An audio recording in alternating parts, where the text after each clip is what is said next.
And this is Mary Merriman, and I'm interviewing Michelle for the Oral History Project.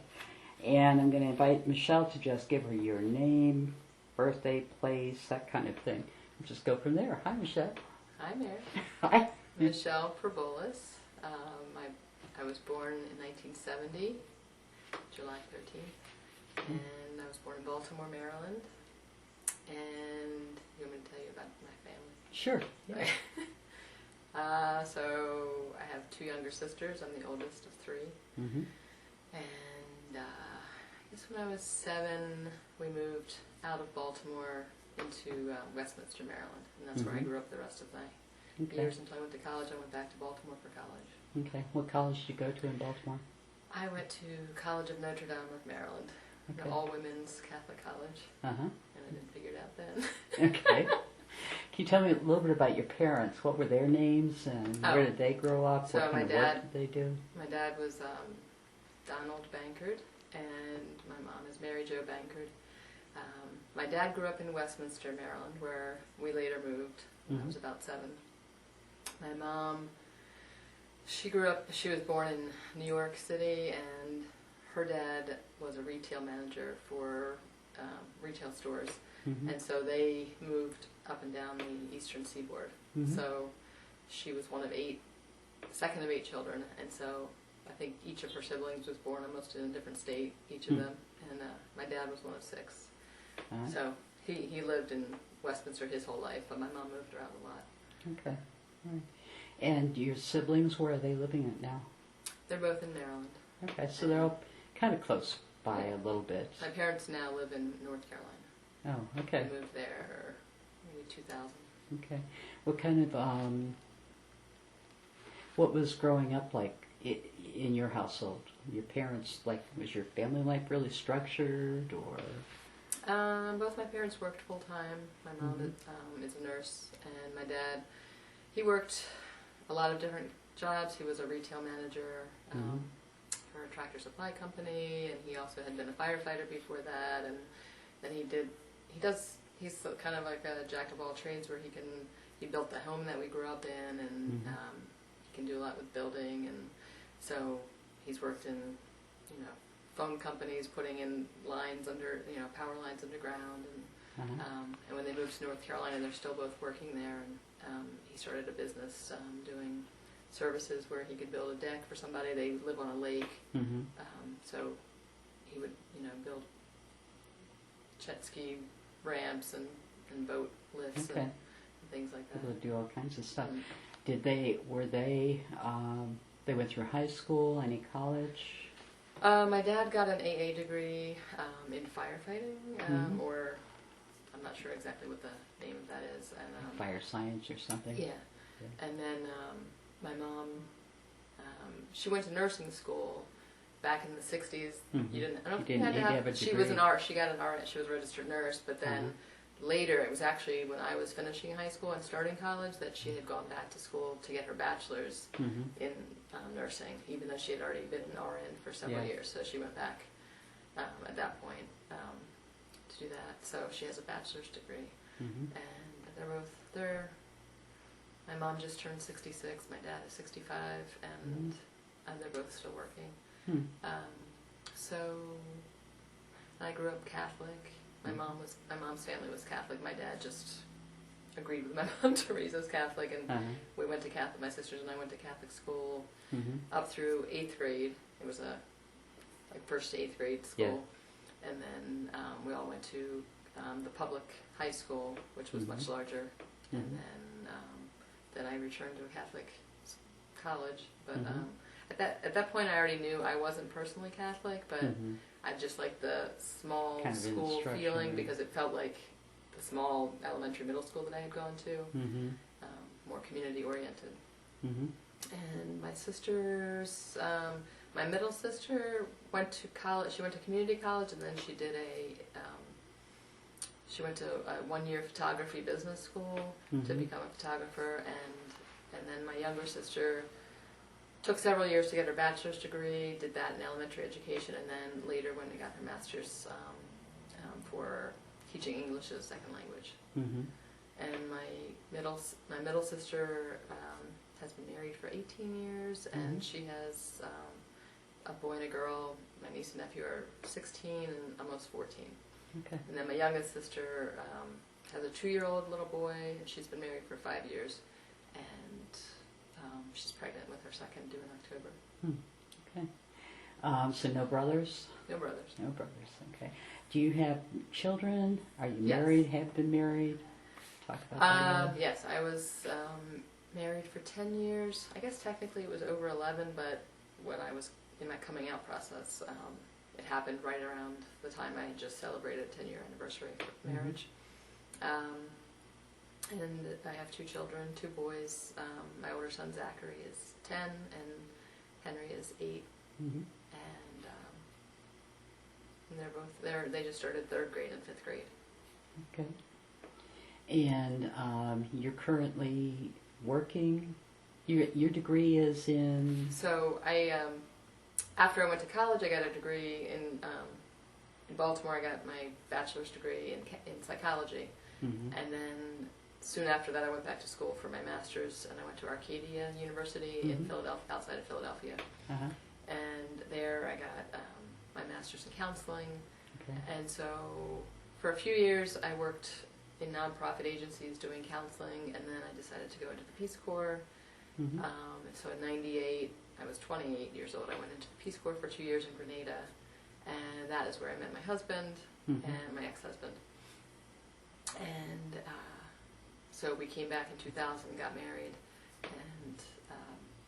and then more recently, when we were going through the separation and divorce and my coming out process, I decided to go back to school to get certified as a school counselor. So I went to Millersville and finished that program last December. And then since that time, I've been looking for work, so far unsuccessfully. Okay.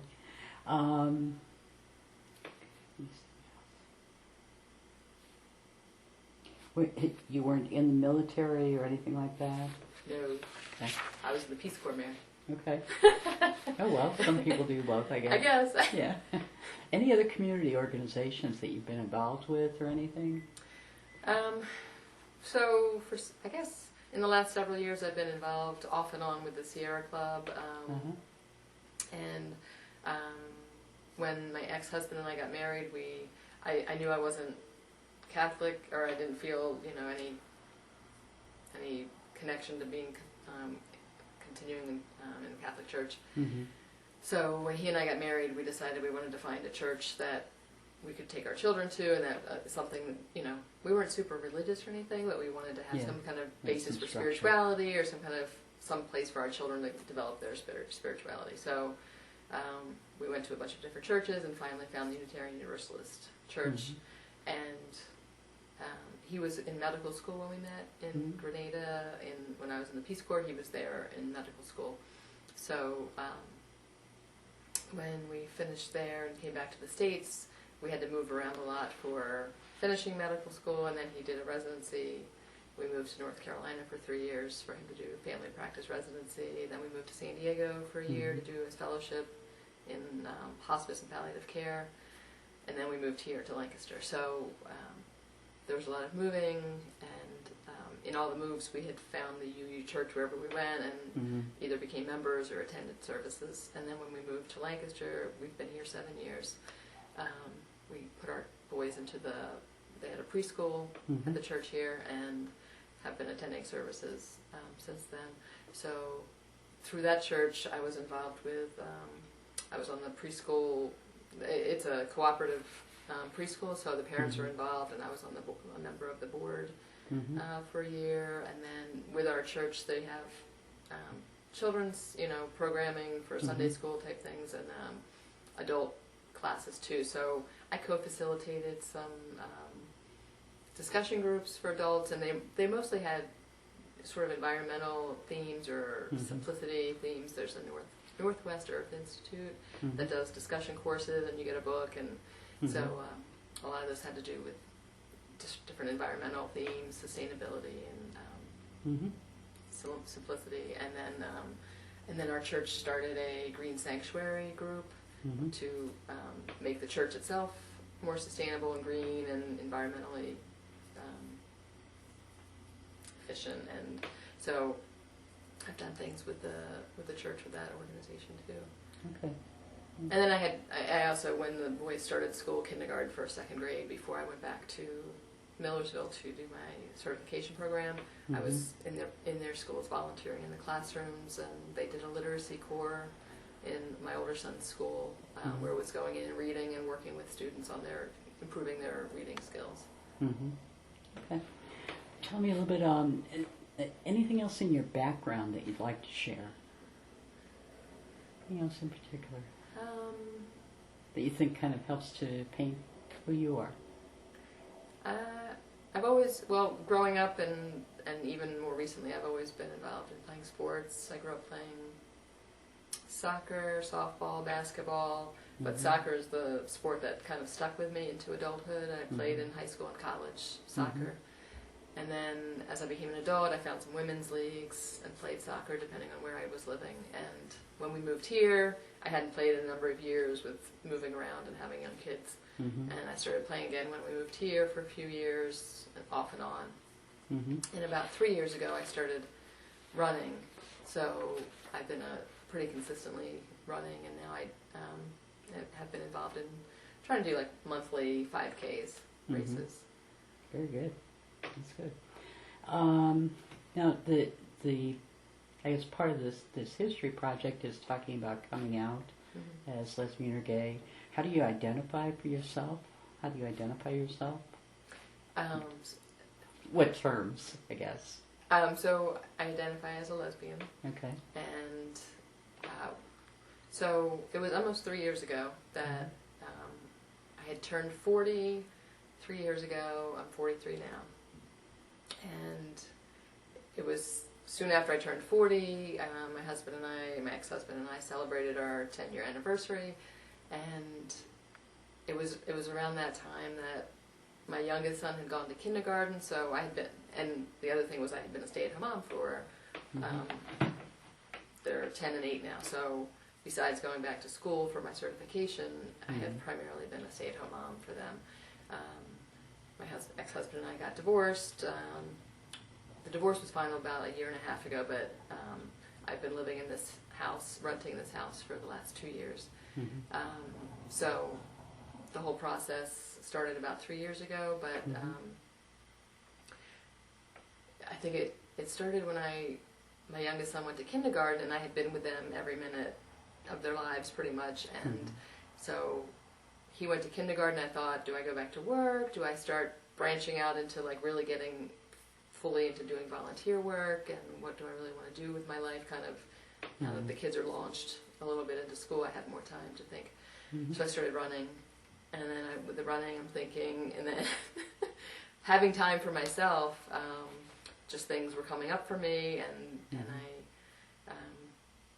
there was a woman that I felt strongly attracted to, and I guess it got to be such a strong feeling where I was having, I don't want to say obsessing, but I was having trouble sleeping and eating, and I started journaling, and I had done, writing and journaling throughout, my life, but it was, I guess, to the point where it was feeling so strong that I didn't want to push it down anymore, and I wanted to bring it up and let myself acknowledge it and feel what I was feeling and see what that led to, and allowed myself to really explore that. And so I guess I don't remember in high school.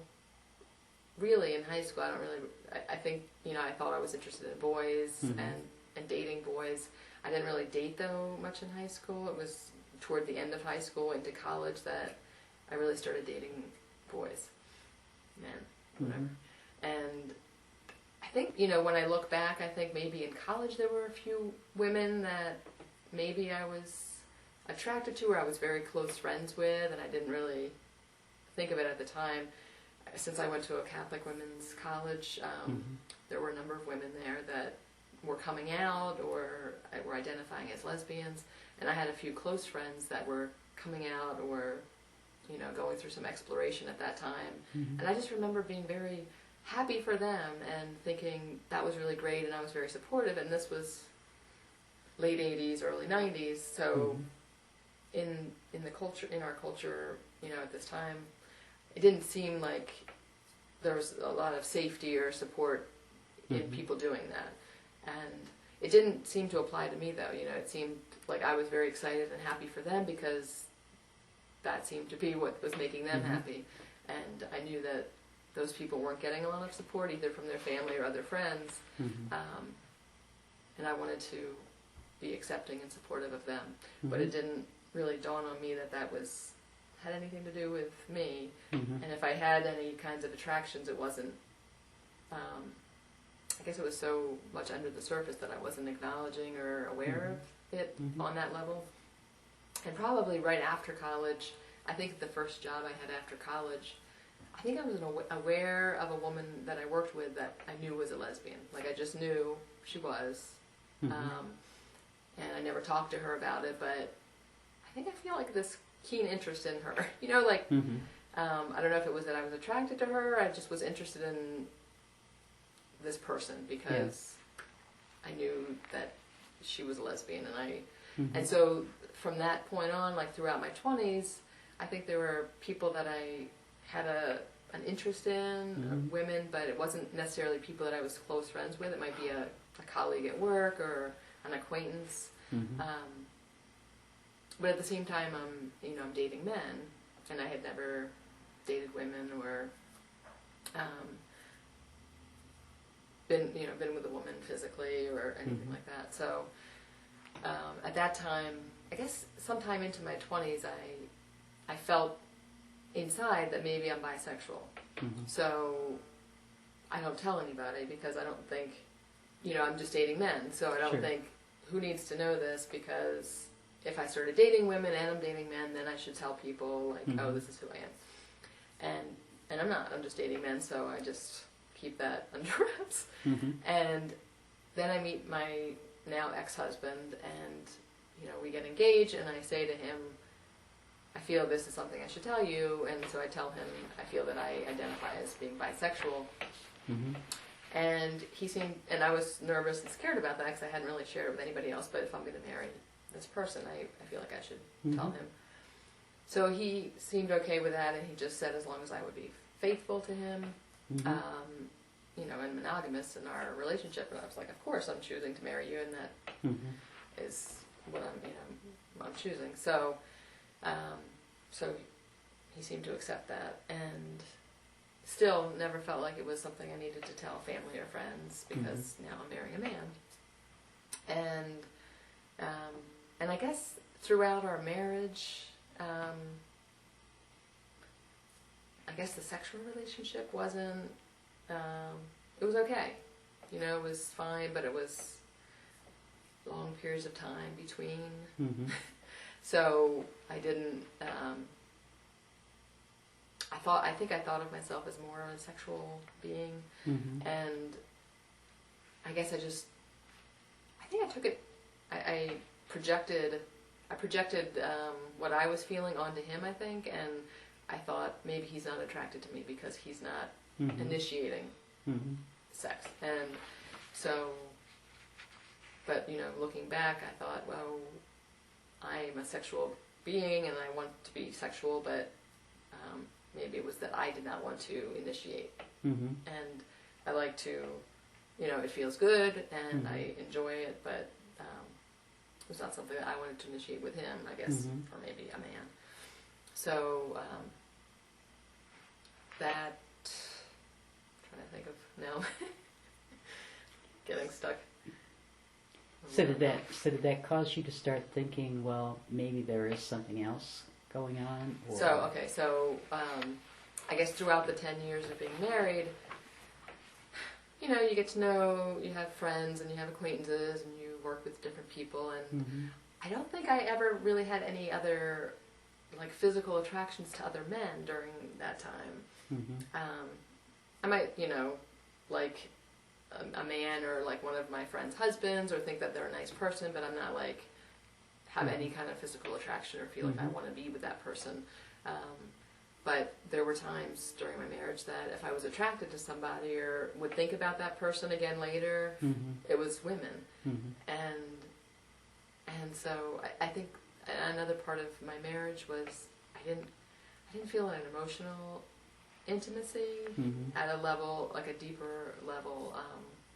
So I guess in some ways I felt like we were on this maybe a superficial friendship level where there was the physical intimacy and the emotional intimacy didn't have the depth that I was expecting or wanting. Did you have the kids by then? By which point? At that point in your relationship with your ex-husband, you were talking about seeing the relationship as more superficial, but I wondered if you had the kids and you were raising them, if that was part of the glue in the relationship by then, or... They came, we got married in 2000, and then our first son was born in 2003. Okay. So we'd been married about 2.5 years, and then my other son was born 2 years after that. Part of during our marriage, he was, well, first when we met, the first 2 years before we got married, he was in medical school, so there was a lot of intense focus on studying and working 80 plus hours a week, and then residency was very intense, probably 80 hours a week. I think during his residency they capped it, because there used to be no upper limit of how many hours you could work in a week. So they did it during his residency, where 80 hours was the maximum, which is 2 full-time jobs that you're working in a week.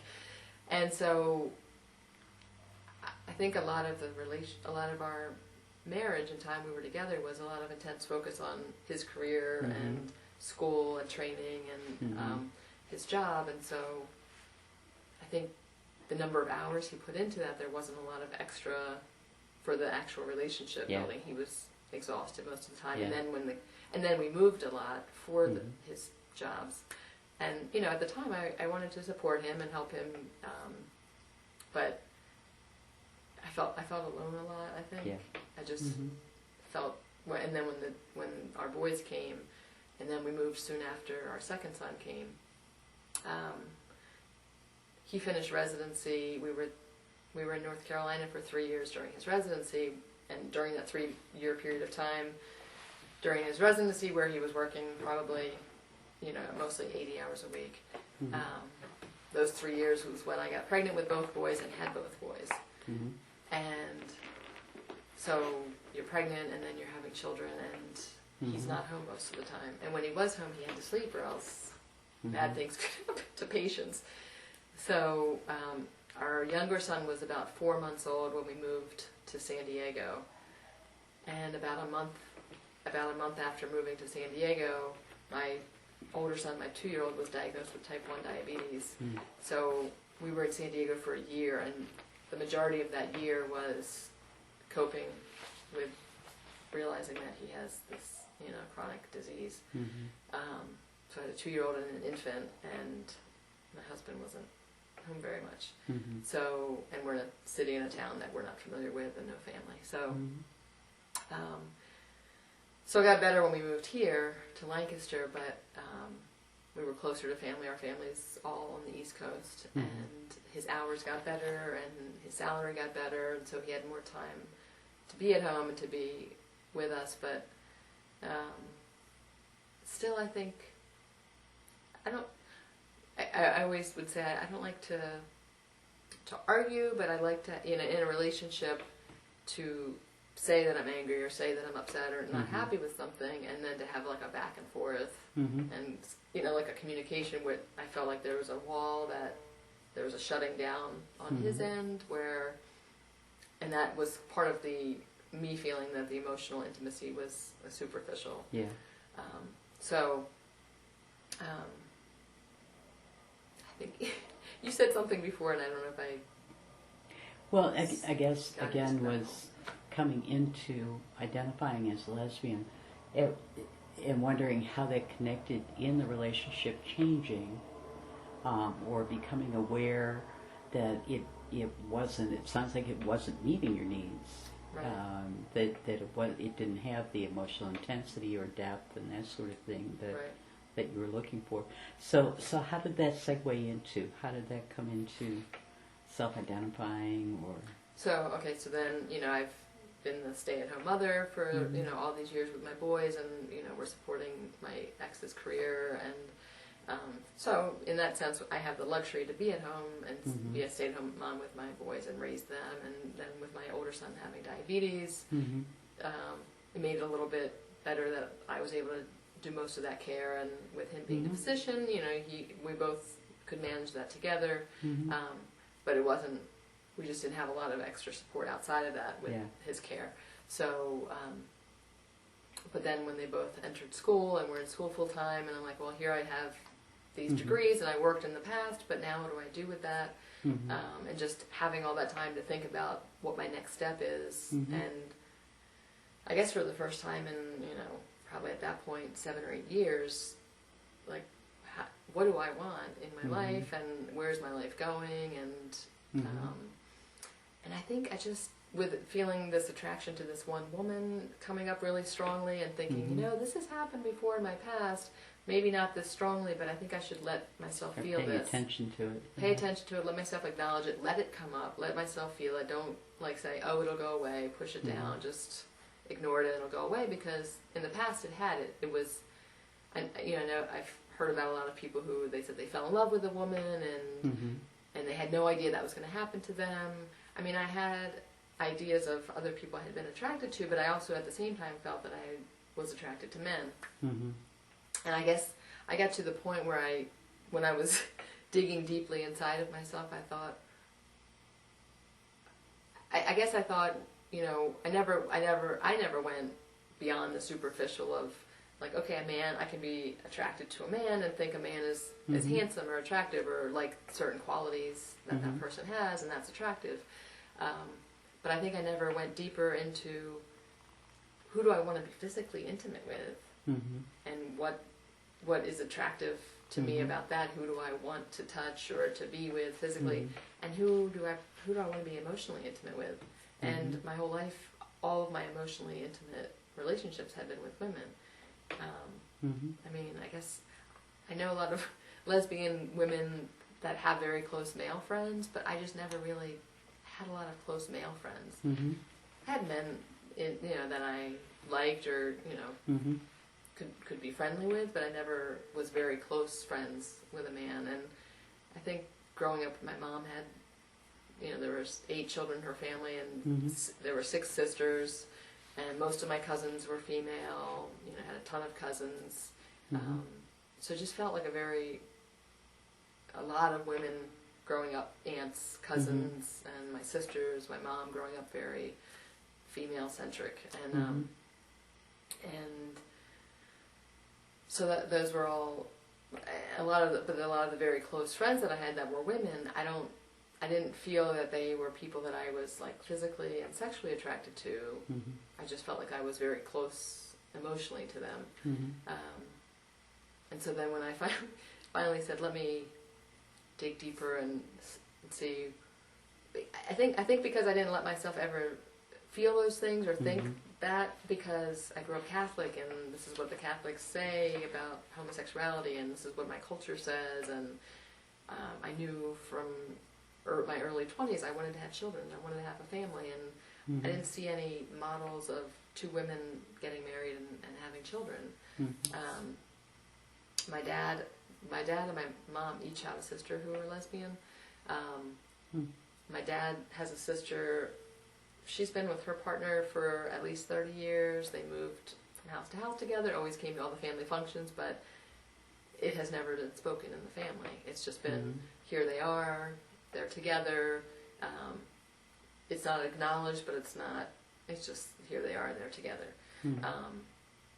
But it's, as I've come out myself, I think how sad that nobody's ever rejected them, but they've never really acknowledged or accepted them either.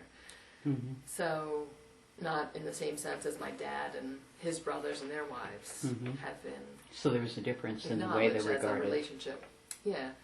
And then my mom's youngest sister had dated men all through her 20s and into her early 30s, and then she met a woman and started dating the woman and brought all of her siblings, all 8 of them, together for dinner and said, I'm gay, I'm with this woman. And she just kind of told everybody at once, so it was kind of, you know, a spoken and, you know, put out there. And then she was with that person for a few years, and then now she's been with her partner for the last 13 years and raised that partner's children with her because she had been married to a man before. And but yet my aunt and her partner are both say that they're identifying as bisexual, maybe because her partner had been married to a man and because she had dated men in the past. And so, but when I came out, the 2 of them were my biggest supporters and very protective of me because my parents were not at all supportive. So that was I felt very blessed that I had them to sort of stand up for me and be protective because I felt very vulnerable at that time. So, how long ago was this, Michelle? How long ago was it since you came out to them? So I started the process November of 2010. Okay. Inside myself, and then telling my ex-husband, and then we went into marriage counseling, and then I started my own individual counseling. So that was November 2010. It all started, and then by January, so between November and January, I'm doing all this internal processing. I'm journaling. I'm in counseling. I'm in therapy, and by January, because I'm still. Am I bisexual? Am I a lesbian? I'm trying to figure it out. How I'm identifying. Do I have to identify as anything? Do I have to label myself? And by early January, I'm like, yeah, I'm a lesbian. And it felt so right to say that. It felt like I felt so joyful and so alive, and I felt like these puzzle pieces that just come together. And like, oh my God, everything's clicking into place for me, and this just feels so right. I never felt like when I was identifying to myself that I was bisexual, I never felt that I wanted to share. I never wanted to share with anybody or tell anybody that's how I identified, because I didn't think anybody needed to know. But now that I was sitting with that and processing and thinking for myself, do I need to identify? And when I thought, I want to say this is who I am, and it feels right, and it feels authentic, it feels natural. I was so happy and felt so alive and joyous, and I wanted to tell everybody. I wanted to walk down the street and tell strangers. I did not want to tell my parents, but I wanted to tell everybody else. So that was January. I tell my ex that this is, who I am. I figured it out. So, was he surprised? Because you sort of had laid a little bit of groundwork earlier. I think he was. He knew from before we got married that I told him I was bisexual, but then that's supposed to be under the table now that I'm married to him. And I felt like that previous summer that I had started being attracted to that one woman, and it was bothering me, and it was in my head. And I remember lying in bed one night and trying to bring it up to him and approach it and saying I was feeling this attraction and I didn't know what to do about it. And he didn't really respond. And that was kind of a typical reaction where he didn't always respond to me. And I thought, is he processing? Is he thinking about it? Or he doesn't know what to say at this time? And then a few months later in November, when this comes out full force, and the first night I sat down with him, and I was like so scared, and I have to talk to him about this. And I brought up that I had mentioned it to him over the summer. He had no knowledge of that, and I was like, oh my God, was he actually sleeping? And does he not remember? But then I also went back and remembered there were lots of conversations that we had about things that I know we had conversations about, and he says he doesn't remember. So I think there was, at a certain level, certain blocks and things. Yeah. Like he would it would be blocked out and he would not remember it because it was uncomfortable or something he didn't want to think about. So I think it was surprising to him, and I think he was in denial for a while because his initial response, I was so scared, and I was so scared to hurt him.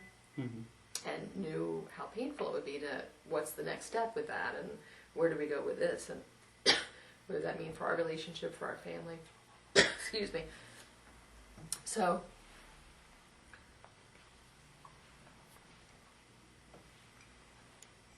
initially, he was so supportive and so loving and so kind that it just made me feel very guilty, and I thought, I want him to be angry at me. I want him to yell at me. I want him to just be enraged and angry and yell, because that's would be a acceptable response to, like, who are you? Why are you doing this to our, and he wasn't. He was just so supportive and kind and, like, understanding this was a difficult process for me.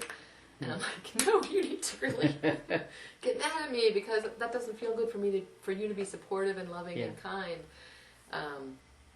So it took a while. So after, when I, figured out in January that I think this is who I am, I have this one part of me that's joyous and feeling alive, and this is who I am, and I can't believe it took me this long in my life to figure this out, but now this is who I need to be.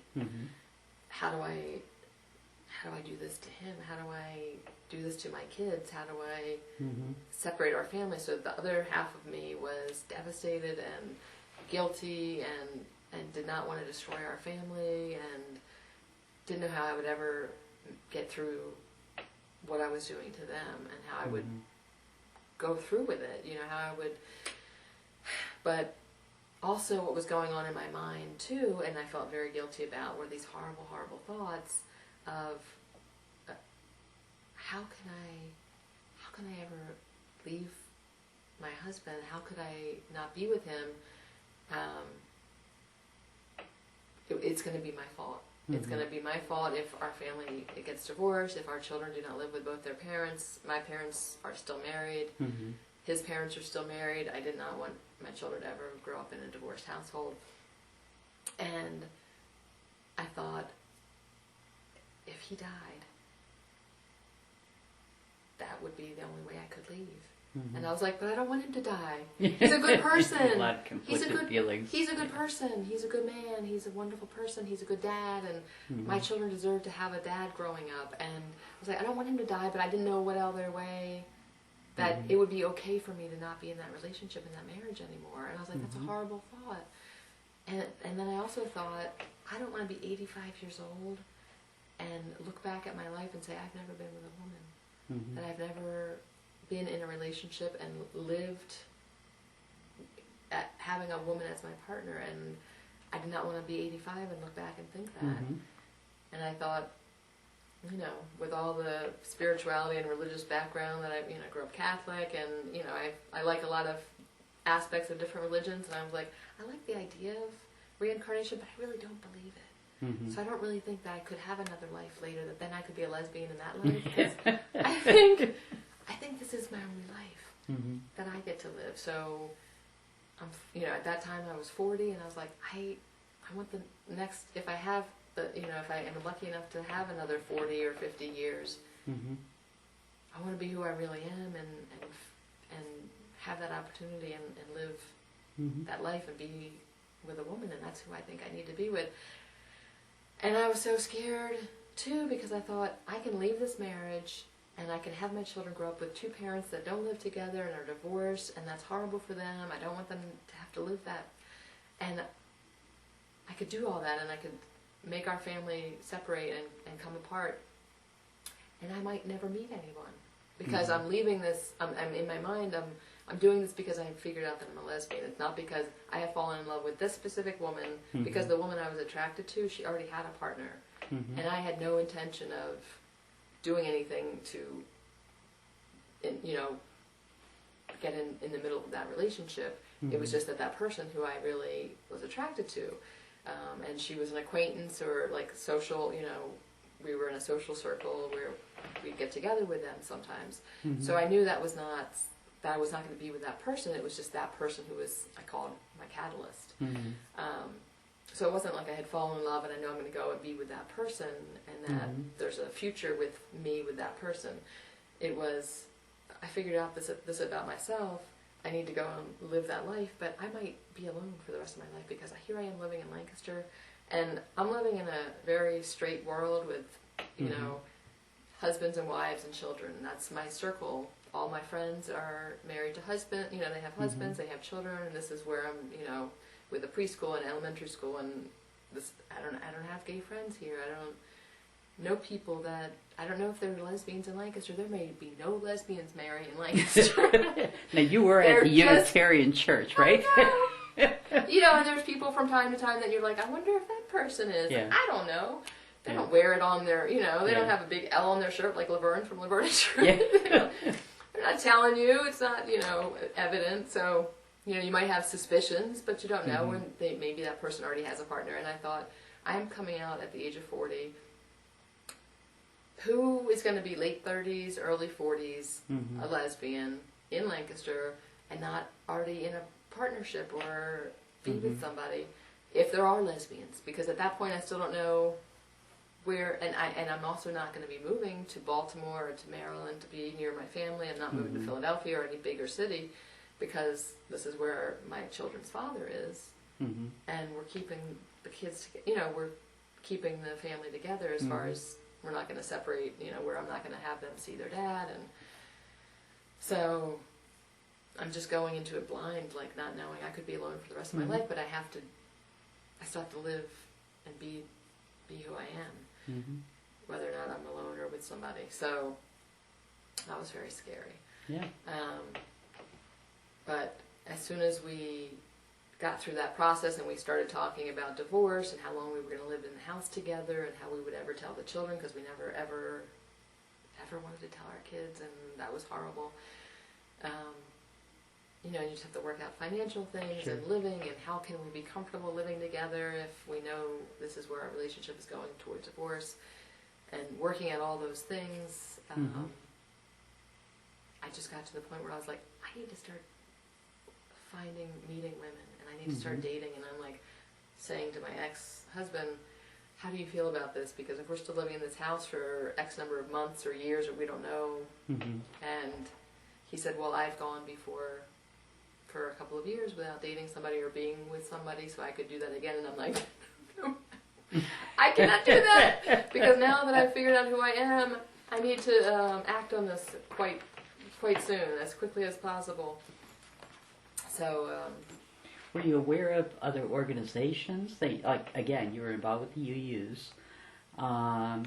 Were there other organizations that you're aware of where gay, lesbian people might be congregating or meeting other people? That was my first.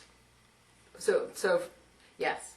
So I was looking into that in Lancaster, trying to find where I could go for either support or just to meet people, to make friends, and to like enter the gay and lesbian community, because I had great, wonderful heterosexual female friends. And it was probably January, February of 2011 that I started coming out to people. And I'm just very blessed, because I knew all of my friends were very open-minded, liberal, and I knew it would be kind of weird and scary to tell them that, number one, the first shock is I'm getting divorced.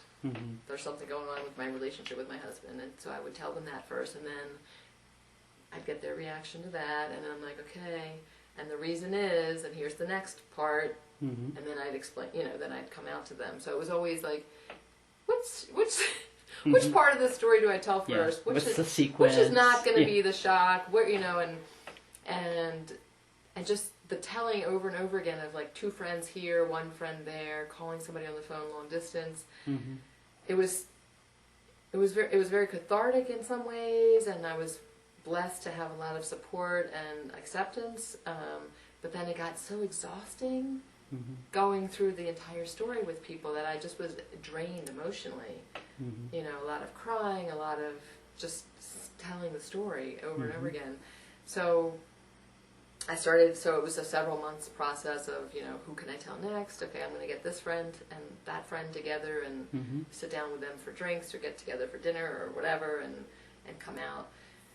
So very lucky. I mean, so friends were surprised or shocked at first, but then they were very accepting and loving and kind. It just got to the point of then telling my parents that I knew it was not going to be easy, and it wasn't. But at least knowing that I had so much other support from family members and friends was helpful. I think you said something else that I don't think you asked a different question that I don't think I covered. I think you're doing fine. Okay. I was like, there was a piece in there that I didn't get to. So, finding organization. So I think my first issue was, my ex. How is he doing through this? He did end up getting to the point where he could express some anger about our family splitting up. How could I do this? I was very selfish. And it was good. I was glad that he was finally expressing some of his feelings. And when he said I was being very selfish, I listened to him, and then I was like, I am being very selfish. And I was like, I have not been selfish for 10 years. Everything has been about him, and it's been about our children. And I was happy to be the husband. I was happy to be his wife, and I was happy to have our children and be their mom and stay at home. But I said, I am being selfish, and I have not been selfish for the last 10 years. And I said, but I'm being selfish because I said my soul is dying. I don't have a self, I don't have a part of who I am anymore that's me. And I said, I cannot be good to you or to our children if I don't do what I need to do to be myself and to be happy. I said, and it was like when you get on the airplane and they say if there's an emergency, put your oxygen mask on first and then help children. I said, I have to help myself first. I can't, I'm going to be a miserable person who my soul is slowly dying. I can't, and I have to be who I am. So, so dealing with, him and his pain and hurt, and then knowing that we eventually have to tell our children, and then the process of coming out to family, coming out to friends, and at that point I was like, I need to reach out to, because as accepting and loving as my friends were, and even my sisters, who they were confused at first because they thought, we're your sisters, we've known you your whole life, why did you never tell us this? And I said, I didn't know. It wasn't on the surface, it was like something down deep that was sort of like under, like under the iceberg. It was like under the surface that if I wasn't acknowledging it to myself, I couldn't acknowledge it to anybody else. So as soon as I figured it out, I told you, I didn't know, I wasn't thinking that I was struggling with it because it wasn't something that I needed to talk about anybody about. So, but then, since then, they've been supportive. So, having all the support with my straight family members and my straight friends, it still wasn't the same level of understanding that somebody who's gay or lesbian in the gay community knows about whether you're accepted by your family or your friends or not, and what that experience has been like for them. And that's then what I started needing. And I was getting the support from my aunt and her partner, but they also they're in Baltimore, so it wasn't like I had something local. So that's when I was looking, and the first thing that I found was, I think that March, I was like, I know that there's this Lancaster Youth Pride bingo night at Carmen and David's. I am going to that. I'm going to meet some gay people. And so the first night I went there by myself, and I was so scared. I felt like I was going to high school and like looking for somebody to sit at lunch, lunch table with, like meet some friends.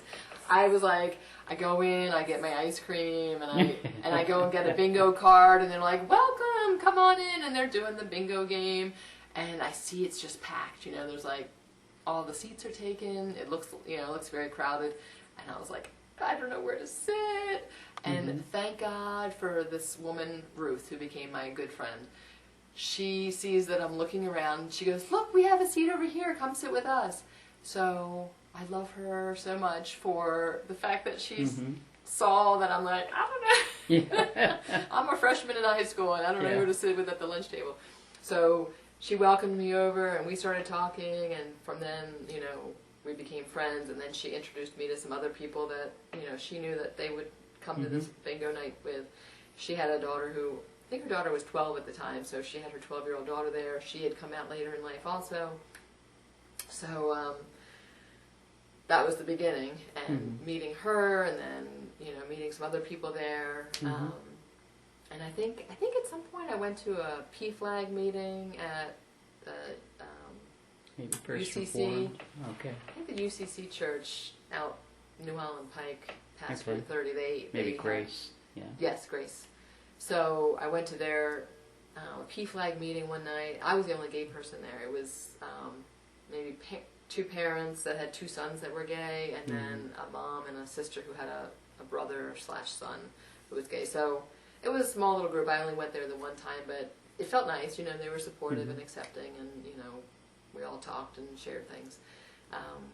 But after that, I think then that summer, I wanted to go to Pride.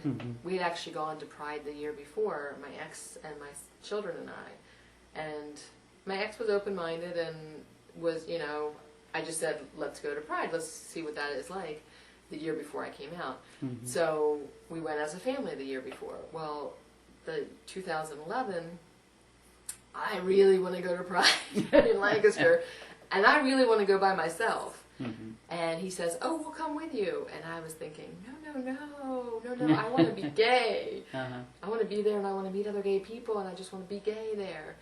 And I decided that if I signed up to volunteer at a booth, that would give me some time to myself and be able to talk to some other gay people. So I said, how about we all go together and we walk around the festival, and then when you guys get tired or want to go home, I've signed up for this 2-hour shift at this booth. And so that's what happened. So I was there part of the time with them. They left. I signed up, and then I got to, you know, get to know some people and introduce them. And then I guess just over the course of months, I just started meeting this gay person and that gay person, and then just getting involved in different things. And then I was like, my Lord, there are a lot of gay people in Lancaster. Where were they all before? You know, I just did not realize, because I was living in a different lifestyle, different, you know, set of people I was hanging out with, and I just did not know. And I think that summer too was when I still wasn't sure what the dating scene was like, or who I would meet as far as women, because I was learning, I was meeting women, like my friend Ruth that I met at the bingo, ice cream bingo night. She had a partner, and, you know, I had been with her partner for a few years, and you know, so she's telling me about people she might know, and but most of the people she knew, you know, have a partner. And I knew a few people, but, you know, they were with somebody. So I think I just would like to meet somebody naturally, but I don't know what the chances are that I'm just going to run into somebody and start dating them, because I still have children that I'm taking care of and raising, and I'm not going out to clubs at night, and I'm not hanging where all the lesbians might be hanging who are single or, you know, whatever, haven't had children. So I go online to Match.com and start dating, and that's how I started really dating people. So that was my introduction. Okay. What about now? What organizations are you involved with now?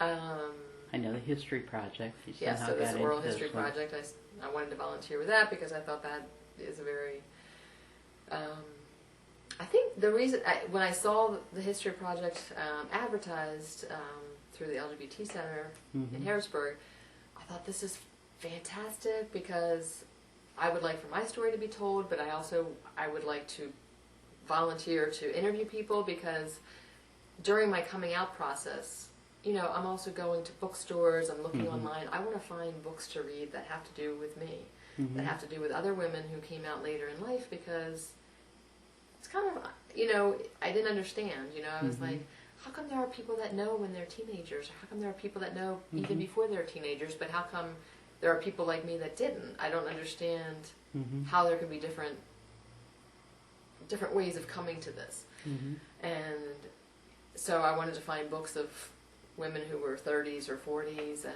maybe had been married to men or whatever their process was. So I found some books, but I got to the point where I thought, you know what, I would just love to meet women and I would like to interview them and maybe I can write a book. And I want to start this project of my own. So I talked to my friend Ruth, and then she told me about somebody else, and as I started to know some people in the community here in Lancaster, I found some people, and then other people would say, oh, I know this person. I think I even put out some flyers and got one or two people from putting flyers out, strangers that I didn't know that said they would like to be interviewed.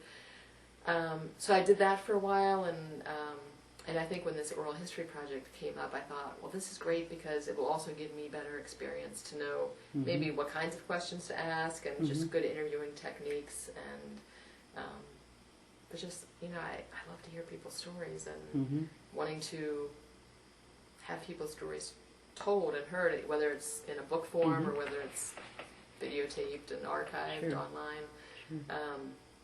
So I got involved with that. I've volunteered with the Pride in Lancaster for the last couple of summers when they've at a booth or helping out at the tables.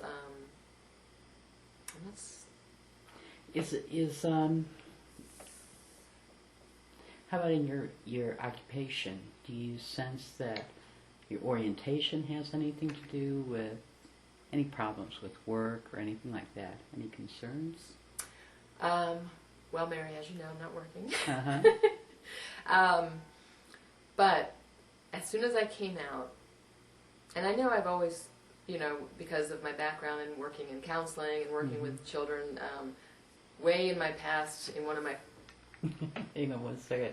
We're going to have to shift gears here a little bit. Okay. It's just starting to, you'll see a little flashing light in front of you. So we're back to interviewing with Michelle, and I'm going to ask you to give your name again and birth date for the second tape. It's kind of authenticating. Okay, Michelle Probulus, July 13th, 1970, born in Baltimore, Maryland. Okay. And when we finished the last tape, we had just started talking about jobs, I guess. Yeah. You were just saying you're looking for employment. Yes. Okay. So I did get some. Over the summer, I got a 3-week temporary job, and that was really good. But it was a summer bridging program for kids with autism, transitioning from high school into college, and that was great. I loved it, but it was just short, time limited. Yeah. But yeah, I think with education and our governor not giving a lot of money to education and the few guidance counseling positions that come up, there's a lot of people applying to them. So I'm also applying to agencies and different organizations that are just counseling in their agency, but primarily I've worked with children and adolescents in my past. So when I came out, the reaction when I came out to my parents, it was not good, and I knew based on their belief system and religious background and culture and everything else that it would not be good. But I got a letter from my mom maybe a week after I came out, and it was so devastating to me that day, the pain that I was in, I was like, if this is how I can feel as a 40-year-old, and I don't live with my parents, and they have no financial power over me, they don't live close to me, I have a relationship with them, but and this is how I can feel this much pain. I didn't know, how do teenagers who are coming out and they live with their parents who are not accepting, how, all these children that are committing suicide, and it just kills me. And that day when I got that first letter, and I got a few more after that, I thought, I need to work with kids, and I need to work with kids coming out, either middle school, high school, teenage years, and I need to be an advocate for them, I need to support them. So in my past with counseling jobs, I'd always worked in nonprofit agencies, but would always go into schools and do counseling. So I've always worked with, pretty much some elementary, but mostly middle school and high school age children. Mm-hmm. And I've done a little bit in the lower, a little bit into college age. So going through the divorce and deciding to go back to school, I wanted to get certified as a school counselor because it would work with my children's schedule more and working the hours that I could be still as much of being with them as a mom and being with them over the summers. But I wanted to really be in the school to get when you work in an agency and you go to a bunch of schools, you don't really get that relationship with the teachers and staff there or with the students as if you're there every day. And I really wanted to develop those kind of relationships with staff and students. So, and I thought, if I can be that person, if I can be that guidance counselor that is going to be there for those kids that don't have support from their family, that I can be a safe zone. I can be, I can do the after-school program, working, as a advisor for the gay, straight, and GSAs and stuff. Yeah, the GSA, the ally group, whatever. I want to be that person that's going to be the one person that maybe is all these kids, somebody they might have as support in their lives. So that is really what I want to be. That's kind of where you're heading. That's where I want to be. My kids, I think you asked. Yeah, I was wondering how they're doing. Off camera. When my ex and I told them that we were getting divorced, that was a bad day because we never wanted to have to. It sort of changes their lives, there's the day before when they don't know that their lives are about to change, and then that day is when my parents are no longer going to be married and living together, and my life is going to change. We knew we weren't sure whether what to tell them because we knew they were 6 and 8 at the time. What are they going to ask, and why are you getting divorced? And we don't know why you can't be married anymore. They never saw us fight. We were always polite and kind and respectful to each other. In my perspective, there wasn't the depth in the relationship, the emotional depth, and what I wanted in a partnership. But they didn't see anger and fighting and any kind of abusiveness. They just saw kindness and respectfulness. So that would be confusing to kids. So we knew they weren't going to understand, and they would ask why. So I was afraid. I wasn't sure if that was that day, whether we should say where I was with my life and that I had come out. He wanted to tell them, and I was afraid that telling them was going to end up them blaming me for the divorce, and that I was going to be the reason. There were other, that was the major part of it, but along the way of the marriage counseling and everything else, I was realizing that me being a lesbian was not the only, that it wasn't the only thing. Yeah, it wasn't the only thing. So, and I truly wanted him to be happy. I wanted him to be with somebody that was going to want him and desire him and love him in a way that I didn't feel like I could or did or had that capacity. There was a lot of times inside of myself that I thought, he's a really good person. He's a good man. He has a lot of good qualities. And I thought there was something wrong with me. Like, I don't know why I can't love him the way that I feel like somebody should love their husband. And I just thought maybe I can't love that deeply. Maybe I don't have that capacity. So anyway, when we come out and tell our children that we're getting divorced and they want to know why, I told them, this is what I discovered about myself. And I'm flying on a wing and a prayer. I don't know what you tell a 6 and an 8-year-old about this and how you explain that, because they each had some friends in school that had 2 moms, so they knew that. They knew about my aunt and her partner. But from their perspective, those people had always been together. That had always been their family. It wasn't these people are not together anymore. Now she's going to be with a woman, and that doesn't make sense. Why wouldn't you have always known that? So at least 3 times that day, they asked again, why? And I kept trying to explain, and I started going into the civil rights movement. I started talking about, we had talked, they were 6 and 8, but we had talked a lot about Martin Luther King, and we had read stories about Martin Luther King and the civil rights and Rosa Parks. We had already talked about a lot of those things. And I'm trying to explain, remember start, with black and white people, and these were the laws back then and the rules, and this is what people believed. And then a lot of people started believing that that's not the way you treat people, and that's not fair. And they started slowly changing the laws. And so I was trying to, bring it up as a human rights issue, as a civil rights issue to them, and not sure if they would put those two together or make it click, but somehow, over the last couple of years, I just tell them all of the laws that are changing around the country, and then this state is, now allows marriage equality, and 2 women or 2 men can get married in Maryland, the state that I grew up in, and so whenever there's a little bits of news or something happens, I tell them. Or there was the thing back in March in Binns Park in Lancaster when the Supreme Court was doing the hearings on DOMA and Prop 8.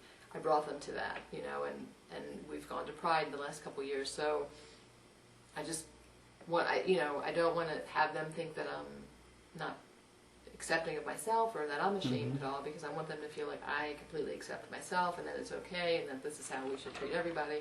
And especially my younger son is such a little, same-sex marriage supporter. He'll notice somebody's bumper sticker. He's like, "Mom, I like that bumper sticker. Look what it says." And so I think they're coming around. They're coming, they seem very supportive, and I think it's just that they love me, and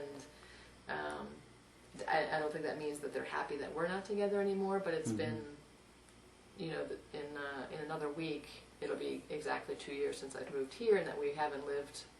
I haven't lived with their dad, so they stay a week with me, and then they are with him for a week. So, but we each, their dad and I, can go and visit at each other's houses during that time. So we still see the kids most days, even if it's just briefly. So, so that's good. We talk about it a lot, and they seem okay on that aspect. I don't think it's ever something that kids want or are like, yeah, we're happy that our parents are not together. I don't think that's the case, but I think they've transitioned and they're accepting, and that's great. Yeah, it's a very different world to be able to talk to the kids and to work through things and stay open and not have to try to go around too many different directions. Yeah, well, that's good. How about what do you see here in Lancaster as you've been exploring your own coming out process, as you see the community around here? Did you find it difficult to meet other people? I know you said eventually you started seeing other people and realizing there's a bunch of folks. Yeah, I think, when you're in the city, I live just outside the city in the township, so I'm in the city a lot, and, a lot of, cultural things and things going on in the city on the weekends. I think the city, there's just a lot more open-mindedness, there's a lot more culture and arts and music scene things going on, so it tends to be a lot of people that live, a lot more people that are living in the city, are going to be more open-minded, have a lot of connections with people that teach at Franklin and Marshall or at Millersville, so a lot of those people who are professors and work in the universities also tend to be more open-minded and liberal as far as the ones I've met. So those are the people that I've been meeting and hanging out with, and that's a very supportive community. And a lot of those people are straight that are just allies and supportive and know a lot of gay people and are friends with them and have no problems with it. And I think it's because a lot of these people that are my age group, they're 30s, 40s, 50s, that are sort of a different generation that are kind of becoming more accepting. And it's just, that's, I know, I think it was last year or 2 years ago. No, I think it was last year. I'd been out about a year, and I'm reading in the newspaper because Lancaster County is still very conservative, and there's a lot of religious groups and very conservative people, so I'm reading in the letters to the editor, and I know I need to just avoid them in the Sunday paper, but I couldn't help myself, so I read them from time to time, and I'd occasionally see letters about people talking about God and the Bible and gay people and how it's, against what the Bible, says, and gay marriage is not acceptable. And so I started getting really angry reading these letters, and I thought, I can just be angry and read them and dismiss them and like, okay, these people just don't share my point of view, my perspective. But I thought, you know what, there are kids that probably read this newspaper. There's probably teenagers that are reading this too. And I do not want these kids to only see that perspective. I don't want them to think that the people in this town, that is the belief system. I want them to know that there are other people that say, no, I don't believe that, I believe something else, so that they will know that there's somebody out there that would support them if they're gay or they have family members or somebody that's gay, that they can get the other perspective. So there were 3 different, I think it was January, March, and May of last year, 2012, that I wrote letters back. And I thought, hopefully they get published. I don't know if they'll get published, but I would like to see my responses in print. And they all got published, and I was like, good. I wanted to know that if there's kids reading this, or just maybe young adults or anybody that says there's not just one perspective. The 3rd letter I wrote was, there were 2 women on the same Sunday that wrote similar stories about gays and the Bible and God, and I wrote to both of them. I didn't, they didn't know each other, I didn't know them, and I responded to both of them who had similar letters, and I said, if perhaps you'd like to meet a lesbian or a gay person, I'd be happy to meet you for coffee or tea and get to know me. I'd like to get to know you, and to not try to convince them that their perspective was wrong or that we would talk about God or the Bible at all, but just to get to know each other as people. And I said, you can contact me through the paper or get in touch with me if you're interested. Both of them contacted me. And I got together with both of them. One woman I got together with twice. And both of them at some point got around to belief systems and God and the Bible a little bit, but I answered them honestly about what I thought, and I didn't expect that I was going to change their perspective, but I was just like, how about we just get to know somebody else who is this person that you're saying is, you know. So that was a good experience. That's interesting. I like doing that, and I just wanted to have it in the paper that there were people that are responding, and it's not just that one opinion. Very good.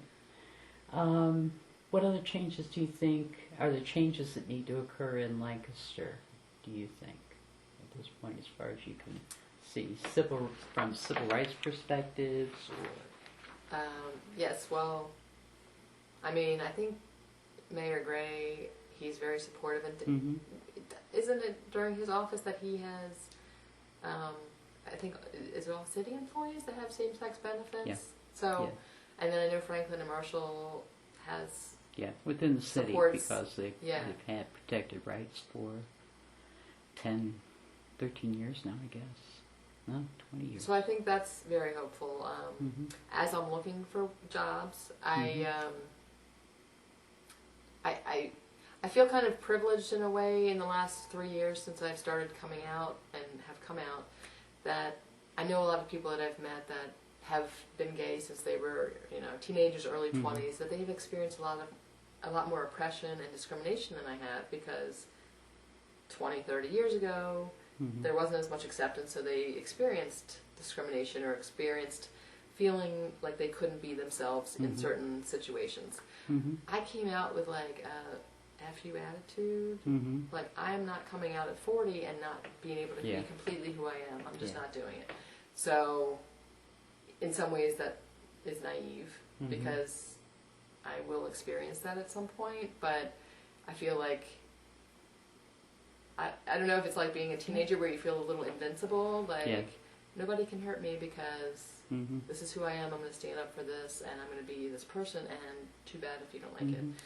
But with looking for a job, I take, a little bit of pause, like, I am going to be out, I'm going to be who I am, but I realize that if somebody does not like that, they could choose to fire me and would not have any... Within the county, So, but I went to a marriage rights rally in Harrisburg a few months back with my friend Ruth. She and I went to this, and it was sad because it was poorly attended. It was like 50, 60 people, but she and I ended up being interviewed, and I think a little clip of that might have been on the news that night. Mm-hmm. And so I'm like, here I am on TV. Mm-hmm. If somebody sees that, they'll see that I'm there and that I'm saying Mm-hmm. what I'm saying, and that could be something that an employer would see. And I'm like, Mm-hmm. I'm not going to hide. So, Mm-hmm. because I'm not going to, you know, not talk about it where I work, and I'm not going to, Yeah. because I feel like if I'm going to be a guidance counselor, I'm going to be a counselor, I'm going to be some like mentor or Mm-hmm. I don't know what Sort of like a role model. a role model to, and if I want to work with kids, I need to be proud of who I am, and I need to say and this be is who I comfortable with am, it. and be comfortable with it. And bad things could happen to me because of that, but I am there. I want to be there to support those kids and the kids that I work with, and I'm not going to hide who I am, because then they're going to feel that they have to hide who they are. Mm-hmm. And that is why with my own children I'm the same way. I'm like, I'm not going to Mm-hmm. apologize. I'm not going to Mhm. say I'm sorry. I find what I'm sorry for is that I didn't figure out who I was sooner. You know that. Yeah. That's Yeah, that's I understand that's all that. I regret. Yeah. We've talked about a lot of stuff.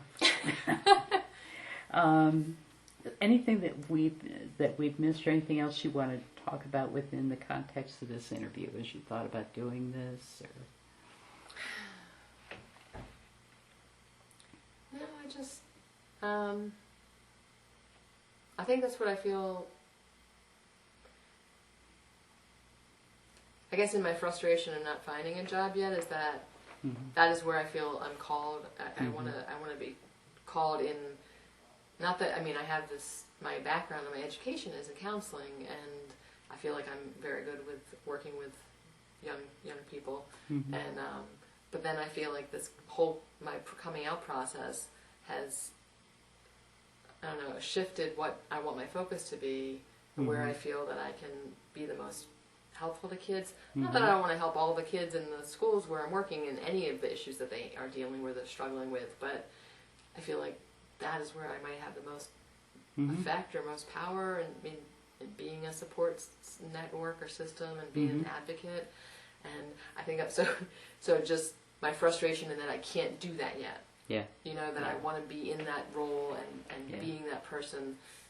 Because when I did my internship last fall in a high school, Mm-hmm. my second day there, one of the counselors made a comment about a student and used the word dyke and or dykey, and it was only my second day, and I'm like, I'm only an intern, I'm not paid here, I don't know what is appropriate for me to say, but I'm not going to sit here and not say something. And Yeah. this counselor had been there for 30 years and was now Mhm. just retired this past year.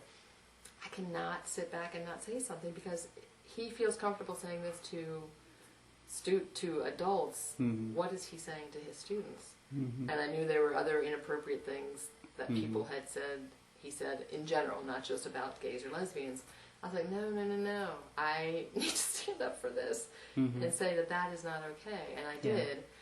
And I'm like, I need to be that person. Mm-hmm. And that's what so that's my, That's your thing. that's what I want to do. Okay. Have you talked with people over at Alder Health at all? I have not. And Okay, I saw that because- there was a job opening there for something, and I saw that they're starting some treehouse. They just started the Treehouse as the That they're gonna- homeless youth Yeah. project. So you might want to talk with those Yeah, folks because I over wanna there, get even involved. volunteering or whatever, just Mhm. to kind of keep building your resume. Yeah. Yeah, so there's a lot of things that have changed, I guess, over time. Yeah. Interesting projects. Okay, anything else? Books? No? I think I'm. Okay. Well, thank you very much for your time. Thank you, Mary. All righty.